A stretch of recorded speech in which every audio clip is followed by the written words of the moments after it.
Hi everyone, it's FPLMattDay here, and this is my Game Week 19 transfer targets video. If you're new here, please hit that subscribe button. Be sure to give the video a like and get any comments, questions, or thoughts in ahead of a very quick deadline turnaround time between Game Weeks 18 and 19. And we also have another game week in Game Week 20. The following week is all the festive and New Year's deadlines to look forward to.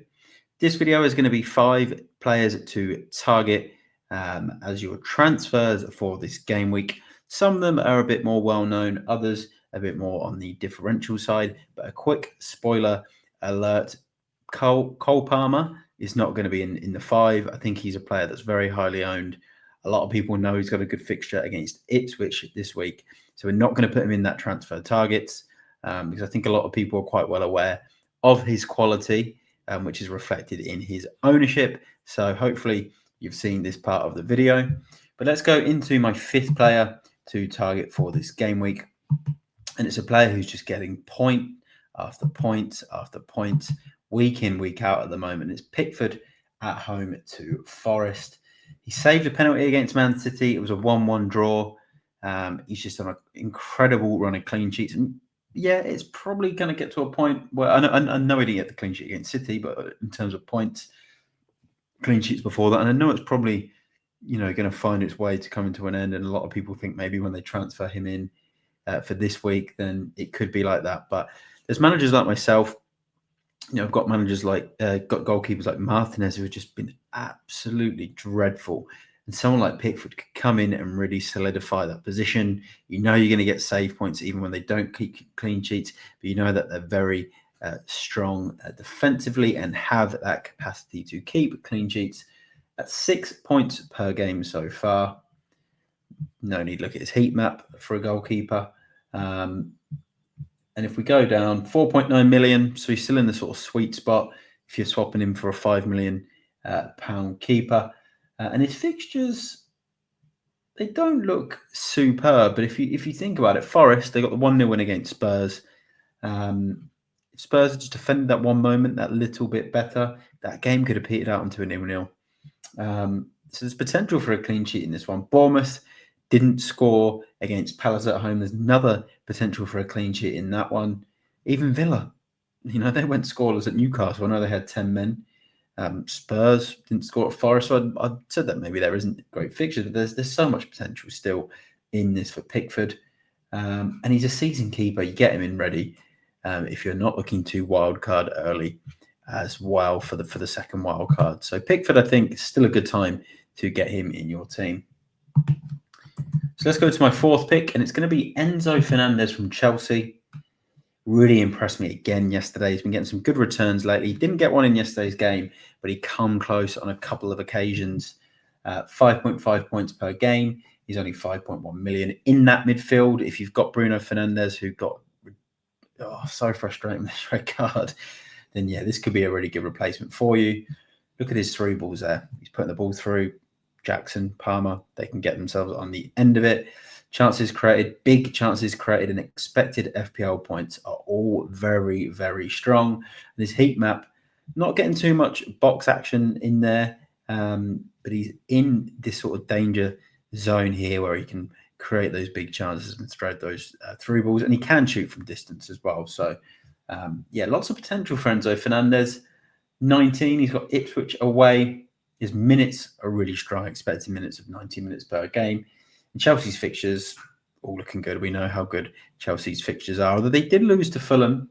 But Enzo, he was getting a lot of good shots and goals. He was very unlucky not to make it 2-0 at one stage. So I really like him at his price point. So let's go into a player who I really like. I've mentioned him in previous videos. Ismaila Sarr. He did have a disallowed goal in game week 18. 5.8 million at 5.5 points per game and expected points of 4.59. Cheap asset, but this is where he's coming in. Look at this. Shots in the box and shots on target is phenomenal. Big chances created isn't too bad as well, and the expected points isn't too bad. I think his heat map could look better, but I have said this in a previous video. He did miss a chunk of the games at the start of the season, but He's really been a big part of Palace's better turn of form since their horror run at the start of the year. And he's better than Eze as a pick right now.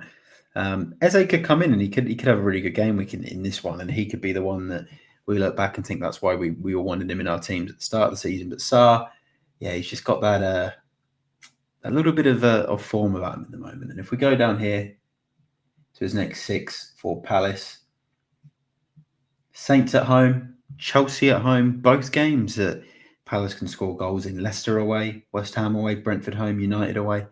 These are good fixtures for Sarr, and 88 predicted minutes. For me, I think he's an absolute bargain with a lot of potential. He was offside for the goal in game week 18, but if he just timed his run that little bit better, he's getting more Sarr points. And at that price point, yeah, I think he's a really exciting attacker. We'd seen him get points in previous years with Watford in FPL. I remember I owned him back then. So he's someone definitely on my radar. A second transfer target is Ollie Watkins. I'm putting his name in now for Aston Villa.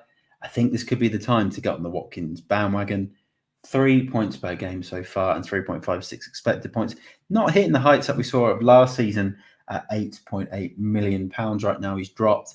But his expected FPL points, his XG, his big chances, shots in the box, shots on target, shots and touches in the box are all strong, which is a good sign. Aston Villa, Brighton at home this week as well. And his heat map is just typical Ollie Watkins, always in and around that 6-yard box. And if we go to his next 6 games, pretty good. Brighton home, who have not had the best form. Leicester home, Everton away. They are keeping clean sheets, but again, you'd still back Villa players. Arsenal away, Watkins has got a great record there. West Ham home and Wolves away. And if you're going to ask, well, what about rotation right now? Well, Duran's just got himself suspended, so Watkins should find his way back into the lineup now. Duran was one of those players that took Watkins' position. Watkins was losing his minutes, and rightly so. He was on form, but now this is Watkins' chance to grab his striking position back. Someone that is definitely on my radar as well. So let's go to my number 1 transfer target. It has to be this man here, Cunha. He's just attracted to points. He's attracted to bonus points. 5.83 points per game. Expected points of 3.64. And have a look at this here. Everything here is just brilliant. Big chances created. Takes corners. He scored directly from a corner.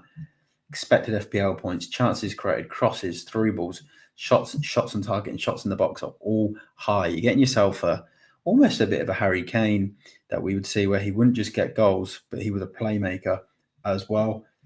Shows that in his heat map here. Coming in, we've seen him come in off this left-hand side so many times and cut into that box and put that ball into the corner of the net. Still a good price at 7.1 million. And his fixtures, they do take a little bit of a turn, but Wolves have got a new manager boost. Spurs away, struggling side. Forest at home, you'd always back Wolves to score at home. Newcastle away again, it could be quite open. Chelsea away, they just conceded 2 to Fulham.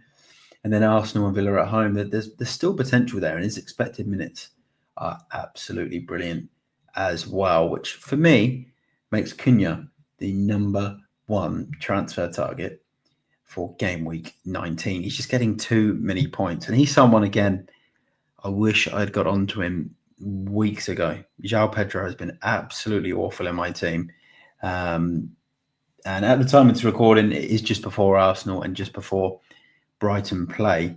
So Ipswich play and Brentford play. So I'm not sure how some other players are going to go during this game week, but yeah, not getting onto Cunha. Although I did call him in a video a couple of months ago, if you go back through the archives, but yeah, not having him has been a mistake. But anyway, thanks to everyone that has tuned in. Please hit that subscribe if you've just joined the channel, like this video, and get any comments, questions, or thoughts in ahead of another deadline. And I'll see you all in the next one. There'll be shorts, there'll be reels on all of my socials leading up till this deadline. There won't be a deadline stream for this game week, but we'll probably have one for game week 20. So stay tuned for that, and bye for now.